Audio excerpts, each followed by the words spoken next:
Yayin da ke murnar bako ya tafi ashe yana nan lake a bayan gida, wasu daga cikin al'ummar jihar Niger sun bayyana rashin jin daɗin su kan ganin sunan korarren shugaban hukumar ilimin bai ɗayan jihar Niger cikin tawagar shirye-shiryen karɓar mulki a jihar Niger.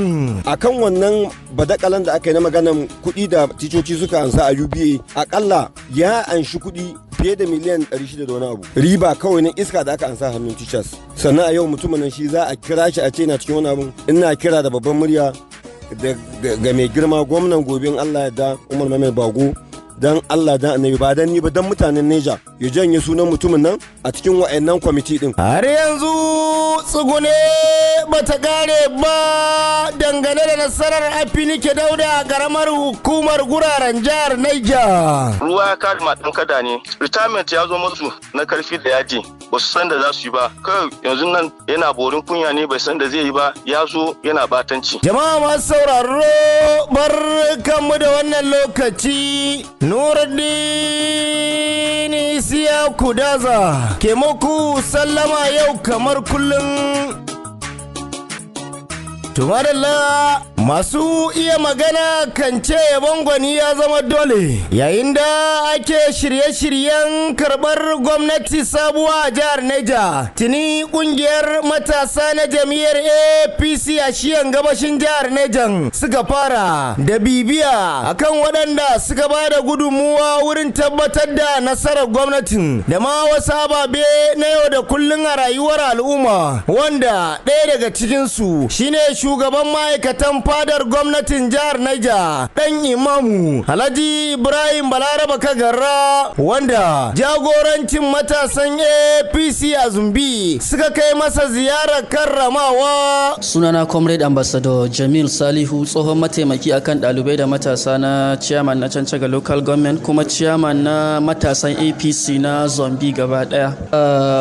Chief of Staff na Niger State Government wato Honorable Ibrahim Balarabe Kagara, Santurakin Kagara, wato ubangida ne ga kungiyarmu na matasan jam'iyya na APC na Nile Local Government da ke Zombi. Ya taimaka mana kwarai lokacin da ake yakin neman zaɓe, ya yi ɗawainiya da mu sosai kuma mun ga irin gudunmawa wanda ya bada har aka kai ga nasara. Yau muka ce bari mu kawo ziyarar girmamawa da kuma yabawa ga irin gudunmawan da ya bada saboda cancantan shi da ya yi da kuma irin yadda yake taɓa rayukan mutane. Dan zan iya tunawa ya ga post ɗina ne a Facebook yadda muke ɗawainiya da mutane, muke jan hankalin mutane su zaɓa jam'iyyar mu mai daraja wato APC. Sai ya ga to ai tunda su 'yan jam'iyya ne bari su zo su taimaka su bada nasu gudunmawa su zame ubannin ƙungiyar ganamu. Shi ne muka yi magana da shi, ya zama grand patron uban kungiya kuma ya yi iya kokarin shi gaskiya. Shi yasa yau muka yi tattaki gaba ɗaya na local government leaderships namu waɗanda suka samu dama halatta muka zo don mu karrama shi. A ƙarshe muna miƙa godiya ga shugabanninmu waɗanda muka yi tafiya musamman domin su, irin su distinguished senator Muhammad Sani Musa 313. Sannan muna ƙara godiya ga shi right honorable Muhammad Umar Bago, gwamnan mu na gobe da ke jiran a yi mai handover insha Allahu. Muna mashi godiya na irin ɗawainiya da ya, kuma muna ƙara jan hankalin shi ya daɗa akan daɗi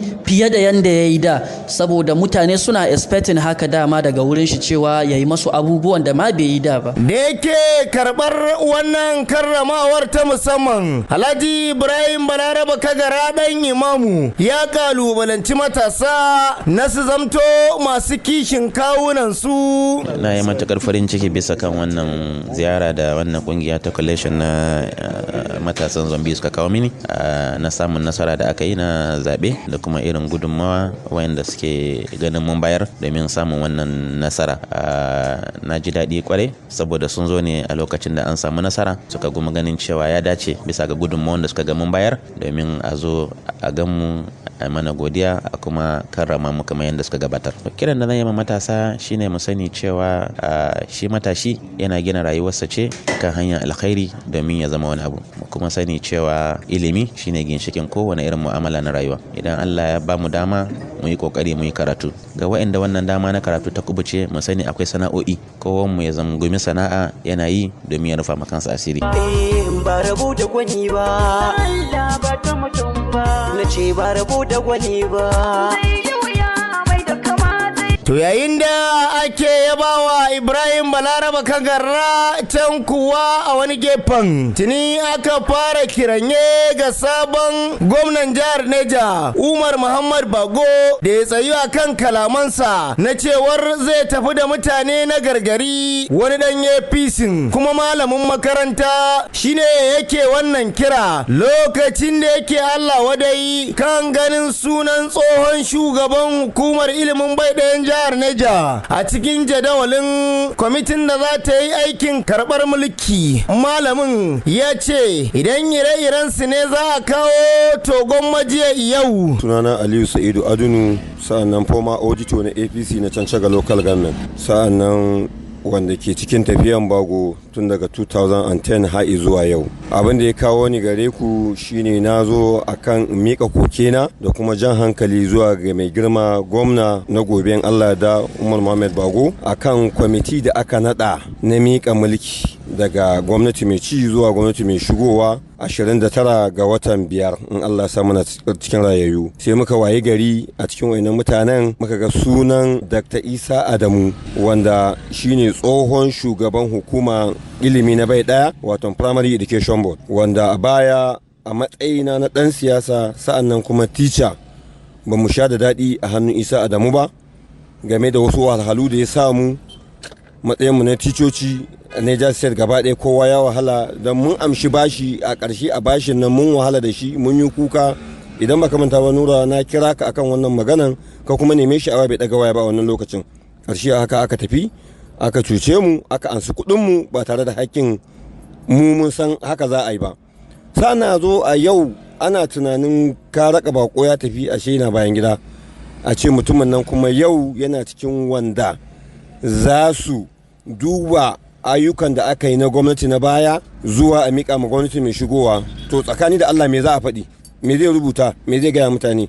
Kuma shi ne sakatare na wannan abin, shin zai faɗi almanhanan da yawa mutane akan wannan badakalan da aka yi na maganan kuɗi da ticoci suka ansa a UBA? Akalla ya anshi kuɗi fiye da miliyan 600 da wani abu riba kawai na iska da aka ansa hannun teachers. Sannan a yau mutumin nan shi za a kira shi a ce na cikin wani abin. Ina kira da babban murya ga mai girma gwamnan gobe Allah ya da Umar Muhammad Bago, dan Allah dan annabi ba dan ni ba dan mutanen Neja ya janye sunan mutumin nan a cikin wa'annan kwamiti din, saboda talakawa suka zabe shi kuma yana ikirarin shi ne talakawa ne, kuma mu muna tare da shi. Idan muka ji koke-koken mutane dole mu fito ko mu gaya mishi a waya ko mu zo gidan rediyo mu faɗi. To wannan haƙƙin jama'a ne, dole mu gaya mutane. Amma Adinu, duk zargin da ake wa Isa kamar da na ga wasu na wallafa a Facebook sun ce babu hujja ba. Ba ka ganin tunda ba a kama barawon da ba a kama ba masu yi magana ka ce sunansa Muhammadu?